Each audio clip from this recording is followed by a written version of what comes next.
Hi అండి, నేను doctor Sudheer Reddy. Topics around the elbow, మోచేయి చుట్టూ ఉన్న ప్రాబ్లమ్స్ గురించి ఎక్స్ప్లెయిన్ చేస్తాను. ఒక చిన్న బేసిక్ టాపిక్. యాక్చువల్లీ మనం లాస్ట్ టైం టెన్నిస్ ఎల్బో అనే టాపిక్ గురించి ఎక్స్ప్లెయిన్ చేస్తాం. టెన్నిస్ ఎల్బోనే కాకుండా ఒక 2-3 కండిషన్స్ ఉంటాయి. అంటే ఒకటి, మీకు ఇక్కడ నొప్పి వస్తుంది అంటే చేయడం టెన్నిస్ ఎల్బోని కాదు. టెన్నిస్ ఎల్బో కాకుండా కూడా చాలా కండిషన్స్ ఉన్నాయి. చాలా మంది ఏంటంటే ఒక ప్రాబ్లం చూసిన తర్వాత నాకు ఇదే ప్రాబ్లం అనుకున్నాను సార్, నేను దానికి సంబంధించి ఒక డాక్టర్ కలిసాను, మెడిసిన్స్ ఇచ్చారు, అలా ఉండదు. సో ఎవ్రీథింగ్ క్లినికల్ ఎగ్జామినేషన్ అనేది చాలా ఇంపార్టెంట్.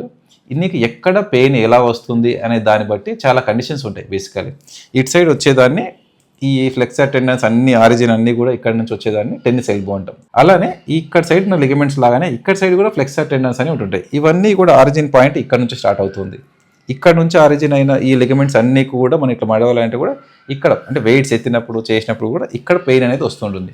దీన్ని గోల్ఫర్స్ ఎల్బో అంటాం. దాంతోపాటు ఇంకో కొంతమందికి నర్వ్, ఇక్కడ బేసికల్లీ ఒకటి అల్నార్ నర్వ్ అనేది ఉంటుంది. అది ఇక్కడ నుంచి పాస్ అయ్యి మనకి ఇక్కడ నుంచి ఇట్లా వెళ్ళిపోతూ ఉంటుంది. బేసికల్లీ ఈ అల్నార్ నర్వ్ అనేది ఇక్కడ ఒక షీత్ లాగా ఉంటుంది. మనం ఇంతకుముందు మన పాత వీడియోస్లో కార్పల్ టన్నెల్ సిండ్రోమ్ అని చెప్పాం బేసికలీ. అలానే ఇక్కడ అల్నార్ నర్వ్ అనేది కూడా కంప్రెస్ అవుతూ ఉంటుంది. దానివల్ల కూడా ఏమవుతుంది అంటే ఇక్కడ నుంచి ఇలా ఇలా ఇలా తిమ్మిరి అనేది వస్తూ ఉంటుంది.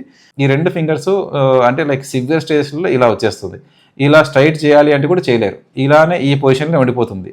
దీన్ని క్లాయింగ్ ఆఫ్ హ్యాండ్ అంటాం. అంటే ఈ అల్నార్ నర్వ్ ఉన్న ప్రాబ్లం ఉంటే కూడా ఈ క్లాయింగ్ ఉంటుంది. ఇక్కడ నుంచి ఇక్కడికి సప్లై అనేది కూడా అల్నార్ నర్వ్ సప్లై అంటే వీక్ అయిపోవడం వల్ల కూడా ప్రాబ్లం అనేది వస్తూ ఉంటుంది. నర్వ్ అంటే ఈ ప్రాబ్లమ్ని మళ్ళీ న్యూరో వాళ్ళు చూస్తారని కాదు, ఈ ప్రాబ్లం మేమే చూస్తాము. ఇది ఆర్థోపెడిక్ సర్జన్స్ చూసే ప్రాబ్లం. ఇది ప్రాబ్లం కాకుండా వన్ మోర్ థింగ్, ఇక్కడ బర్సా అని ఉంటుంది, ఒలిక్రేనియన్ బర్సైటిస్ అని చెప్పేసి. అంటే ఇక్కడ చుట్టూ కొంచెం కండ ఉంటుంది కొంతమందిలో. ఈ కండలో కూడా మనకి ఇన్ఫ్లమేషన్ లాగా డెవలప్ అయిపోయి చిన్నగా ఇంతవరకు ఇట్లా ఇట్లా ఇట్లా బుడుపులాగా ఇట్లా తయారవుతూ ఉంటుంది. దాన్ని ఒలిక్రేనియన్ బర్సైటిస్ అంటాం బేసికల్లీ. ఈ బర్సైటిస్ ఉన్న వాటికి కూడా చిన్న చిన్న సర్జరీస్ ఉంటాయి. కొంతమందిలో మెడిసిన్స్తోనే చాలా వరకు తగ్గిపోతూ ఉంటుంది. కొంతమందికి గౌటీ ఆర్థరైటిస్ అంటాం. అంటే గౌట్ అనేది అంటే యూరిక్ యాసిడ్ అనేది క్రిస్టల్స్ అనేవి కూడా కొంతమందికి ఇక్కడ డిపాజిట్ అయ్యి కూడా కొంతమందికి పెయిన్ వస్తూ ఉంటుంది బేసికల్లీ. అవి కాకుండా చాలా కండిషన్స్ ఉంటాయి. అంటే లైక్ ఆర్థరైటిస్ అని చెప్పేసి, టీబీ జాయింట్ అని, ఎల్బో అని, ఇట్లా చాలా ఉంటాయి. సో ఒక టాపిక్ ఎక్స్ప్లెయిన్ చేస్తున్నాము అంటే నేను ఎక్స్ప్లెయిన్ చేసిన అని చెప్పేసి ఇదే టాపిక్ ఇదే ఉంటుంది ప్రాబ్లం అనేది కూడా అనుకోకండి. ఎందుకంటే కొంతమంది అడిగారు యాక్చువల్లీ, సరే ఈ ప్రాబ్లం ఉంది నాకు ట్రీట్మెంట్ ఏదని. ఏ ప్రాబ్లం ఉన్నా ఒక్కసారి క్లినికల్గా మీ ఒక ఫిజిషియన్ కానీ కన్సల్టెంట్ ఆర్థోపెడిక్ సర్జన్ కానీ ఒక్కసారి కన్సల్ట్ అవ్వండి.